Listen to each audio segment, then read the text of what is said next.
আজ আপনাদের শোনাবো কেন ইরানকে আক্রমণ করে ইরানের রেজিম চেঞ্জ করা, ইরানের সরকার ফেলা কিংবা তাকে পরাস্ত করা যুদ্ধ করে অসম্ভব। আর এর পেছনে যে সবচাইতে বড় রহস্য, তার নাম হলো দাফায়ে মোজাইকি অর্থাৎ mosaic defence system.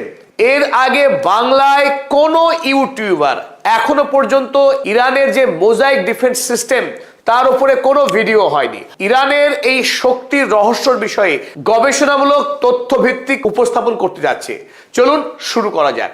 Donald Trump তিনি দাবি করেছিলেন ইরান আক্রমণ করে আয়াতুল্লাহ খামেনির মৃত্যুর মধ্য দিয়েই তারা ইরানকে ডিক্যাপিটেট করবে, অর্থাৎ মুন্ডুচ্ছেদ করবে।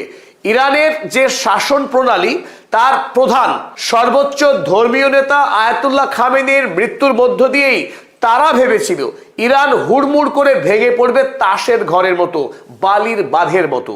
কিন্তু হলো ঠিক তার উল্টো। ইরান যুদ্ধের 37তম দিনে এসেও ইরানকে আগের চাইতে বরং আরো বেশি শক্তিশালী দেখাচ্ছে আমেরিকা ইসরায়েলের চেয়েও।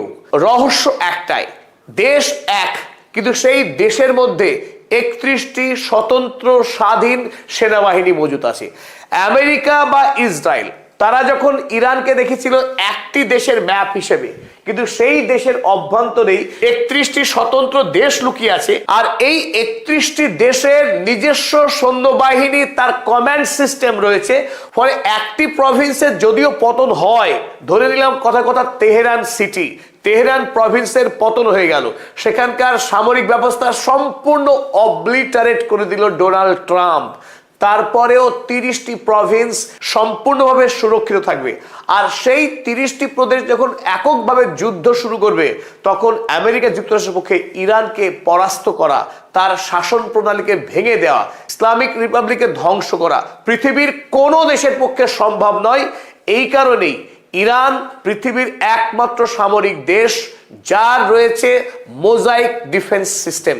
পৃথিবীতে অন্যান্য দেশের ক্ষেত্রে সেখানে চিফ অফ স্টাফ বা জয়েন্ট চিফ অফ স্টাফ, প্রধানমন্ত্রী কিংবা রাষ্ট্রপতির তত্ত্বাবধানে একজন সামরিক প্রধান থাকেন, যে সামরিক প্রধান নিয়ন্ত্রণ করেন স্থলসেনা, জলসেনা এবং বায়ুসেনা। আর যখনই এই জয়েন্ট চিফ অফ স্টাফ খুন হয়ে যান, অপসারিত হন, পুরো সামরিক ব্যবস্থার নেতৃত্ব শূন্য হয়ে পড়ে।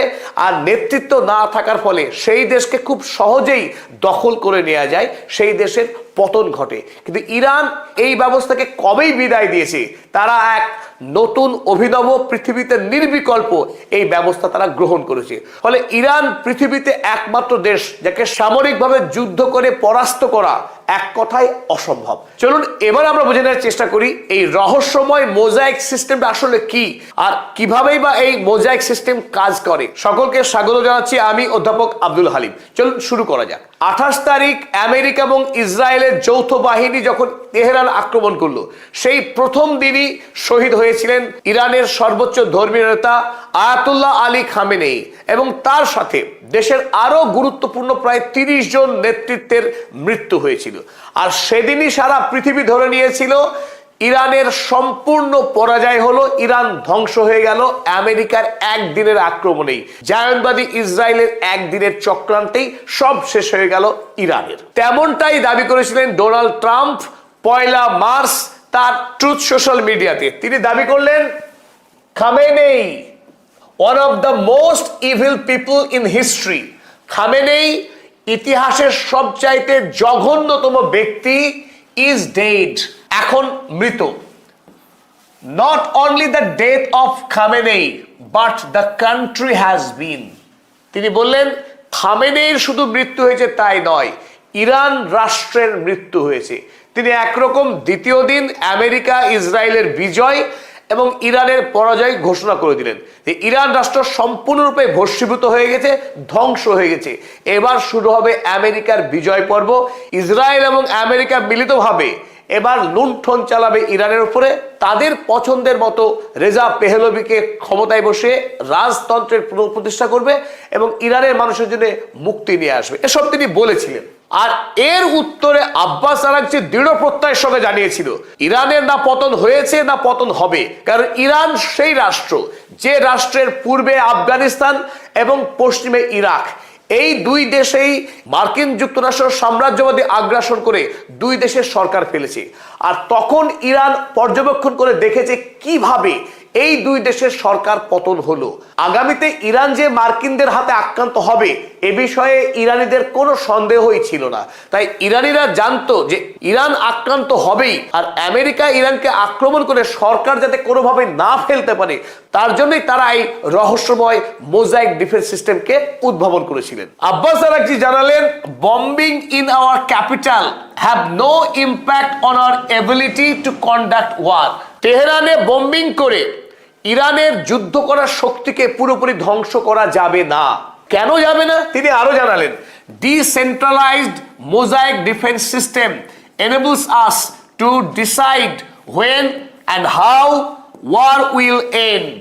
তাদের দেশের বিকেন্দ্রিক মোজাইক প্রতিরক্ষা ব্যবস্থায় ঠিক করবে কিভাবে যুদ্ধ চলবে, কতদিন যুদ্ধ চলবে। তাই তেহরানে বোমাবাজি করে ইরানের সরকার ফেলা সম্ভব না। এমনকি আয়াতুল্লাহ আলী খামেনি, যিনি সর্বোচ্চ নেতা, এমনকি প্রেসিডেন্ট রাষ্ট্রপতি, তারও যদি মৃত্যু হয় তাতেও ইরানের শাসন ব্যবস্থা কিংবা ইরানের মিলিটারি ইসলামিক রিপাবলিককে ধ্বংস করা পৃথিবীর কোনো দেশের পক্ষে সম্ভব নয়। স্বাধীন দেশকে আক্রমণ করে সরকার পরিবর্তন করা এবং সেই দেশের প্রাকৃতিক সম্পদ লুণ্ঠন করা আমেরিকার সামরিক ইতিহাসের একটা নিত্য নৈমিত্তিক প্রথা। যখন মার্কিন হামলা হয়ে গেল 2003 সালে, ইরাকের সেই সময়ে অত্যন্ত শক্তিশালী সুসজ্জিত একটা সৈন্যবাহিনী ছিল, কিন্তু সেই সৈন্যবাহিনীর যে আর্মি পদাতিক সেনা, তাদের head Saddam Hussein, Iraqi air force বায়ুসেনা তারও মাথা Saddam Hussein, air defence system আকাশ প্রতিরক্ষা সেই ব্যবস্থা তারও হেড সাদ্দাম হোসাইন, অনুরূপভাবে ইরাকি নেভি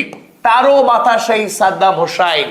অর্থাৎ সাদ্দাম হোসাইন তিনি গোটা দেশের যে সামরিক শক্তি তার নিজের হাতে তিনি রেখেছিলেন, সেই শক্তিকে বন্টন করেননি বা আলাদা করে যে নেতৃত্ব স্থানীয় যে হেড সেই হেড তিনি নির্বাচন করেননি। অর্থাৎ যিনি আর্মির হেড তিনি যতক্ষণ না পর্যন্ত সাদ্দাম হোসেনের কাছ থেকে ক্লিয়ার সিগন্যাল পাচ্ছেন, অর্ডার পাচ্ছেন, ততক্ষণ তিনি কোনো মুভ নিতে পারবেন না। অনুরূপভাবে প্রত্যেকটি বাহিনী তাদের কোনো অ্যাকশনের আগে তাদের নির্ভর করতে হতো সাদ্দাম হোসেনের কাছ থেকে আসা সংকেত। তাই যখন সাদ্দাম হোসেন তিনি নিজে আক্রান্ত হয়ে গেলেন